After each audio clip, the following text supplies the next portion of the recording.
कमर धके सुतेल तू तो रात भर ए राजा हमारी धके सुतेल ए बचवा हमारो इज्जत है भैया। आखिर तुम मनवा नहीं तू बुझत बड़ी बढ़िया ओहर से सुन ली सब है। और मास्टर साहब और वो कुछ बजा ले तनिया लोगन के आनंद आ जाओ। बाप ये देखा जब बैठा था तो कुल बैठावा था लगता आवा सुख हवावे ना।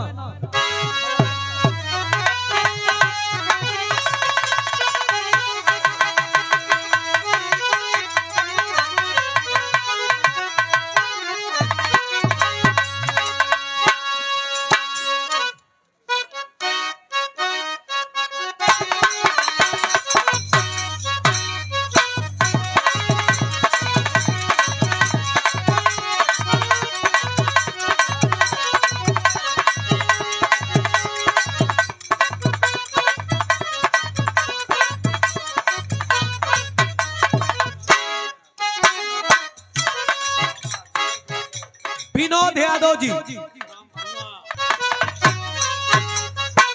देखो कोनो लड़का और कोनो लड़की में प्यार बाए रवीना।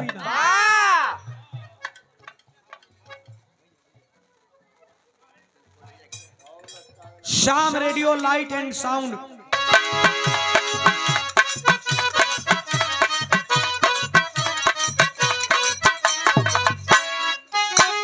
देखा कोनो लड़की के लड़का कहत रहल कहे कोनो लड़की के लड़का कि तू बड़ी मोटा थे लड़कवा कलश मोटा थे लड़किया कलश तू मन मत मारा तोहर मोटाइल हम ठीक कर देम तू मन मत मारा। लड़किया कहत का बिया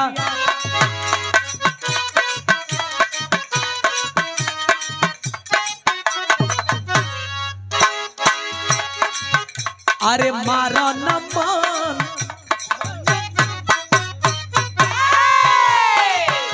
अरे मारा न मन सब तोहरे बंधन बोल का फरमाई।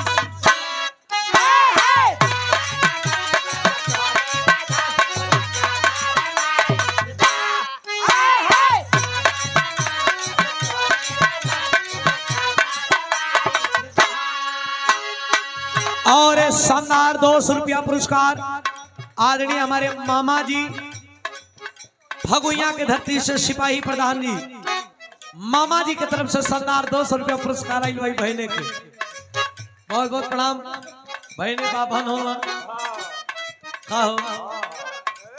कबो देवे के पड़ी कोट कोट प्रणाम बा सब बहन के प्रणाम पहुंचे मामा जी के सिपाही प्रधान जी के प्रणाम।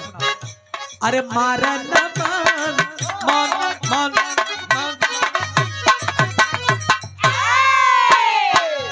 अरे मारा न मन सब तोहरे बंधन बोला का फरमाइश।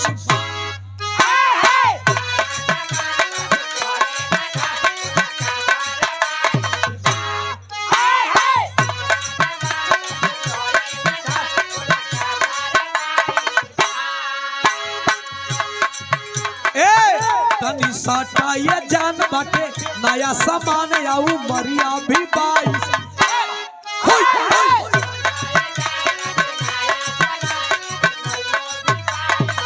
अरे जियो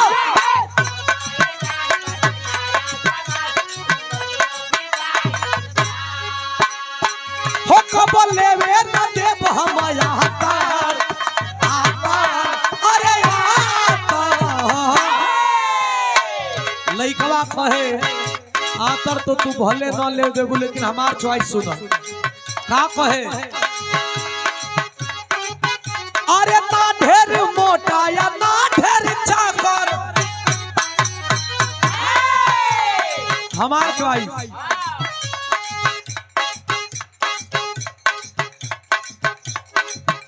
अरे ना ढेर मोटा या ना ढेर चाकर लइकी त चाही कमरिया।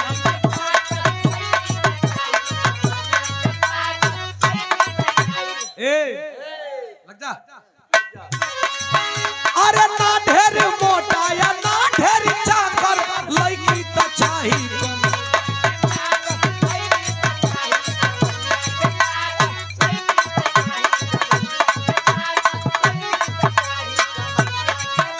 अरे ना ढेर मोटा या ना ढेर चाकर लड़की तो चाही।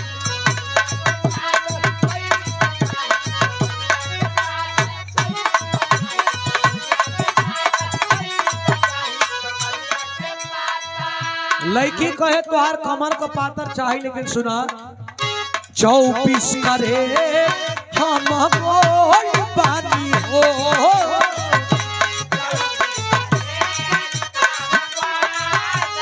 जी जी जी जी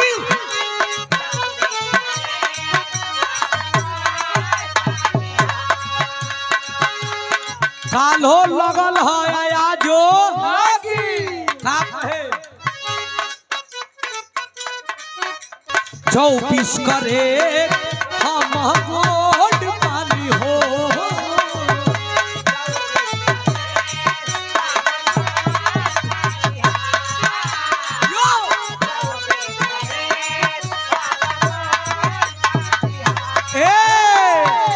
खाइल पियल दे बोड पानी हो।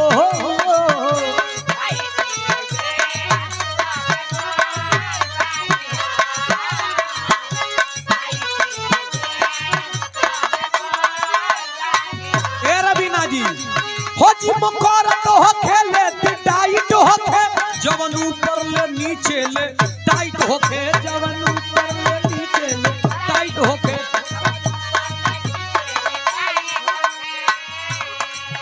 का वाह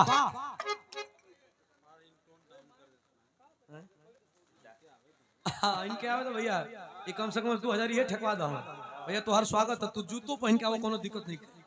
तू जल्दी जल्दी आओ, तू जा अब तुरंत आओ। हाँ अरे तुहार कुल पैसा कमीशन का कुल पैसा तुहरे कानवा बा। हाँ और राघवेंद्र प्रसाद हाँ और राजेंद्र प्रसाद लड़के के चाचा जी लेखपाल जी सोनभद्र उत्तर प्रदेश से। भैया तू सबकर एकदम परिचय बतवा दे आज केहू के छोड़ो मत। देखा एक आध बारी पंडालों में घुमा क्यों जन घूमा था। और राजेंद्र प्रसाद यादव जी आज लड़के के चाचा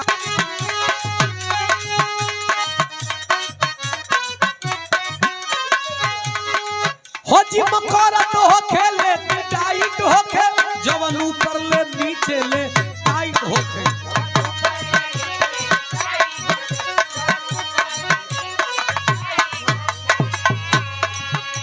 गवई पहाड़पुर जहाँ हमारा रवीना जी का कार्यक्रम टाइट होखे जवन ऊपर ले नीचे ले टाइट होखे।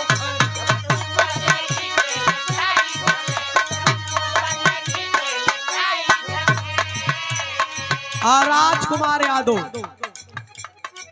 हमारे भैया जी की तरफ से पुरस्कार आई बस शानदार 100 रुपया कोट कोट प्रणाम।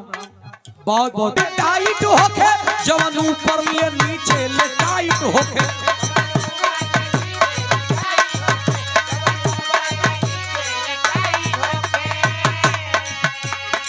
हो खाली तोहरे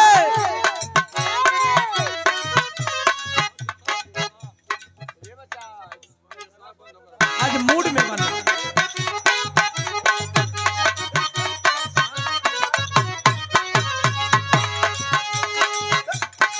हो खाली तोहरे खातिर खुली लाता अरे लाता हे रवीना अरे ना ढेर मोटा या ना ढेर चाकर ना ढेर मोटा या ना ढेर चाकर लड़की तो चाही कमरिया के पातर लड़की तो चाही कमरिया के पातर।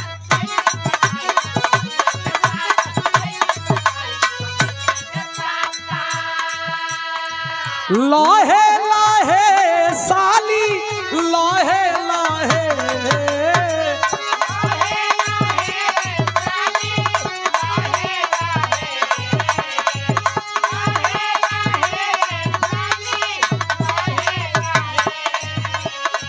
लहे लहे साली लहे लहे तरंगवा डालब भीतरिया तोहरा लहे लहे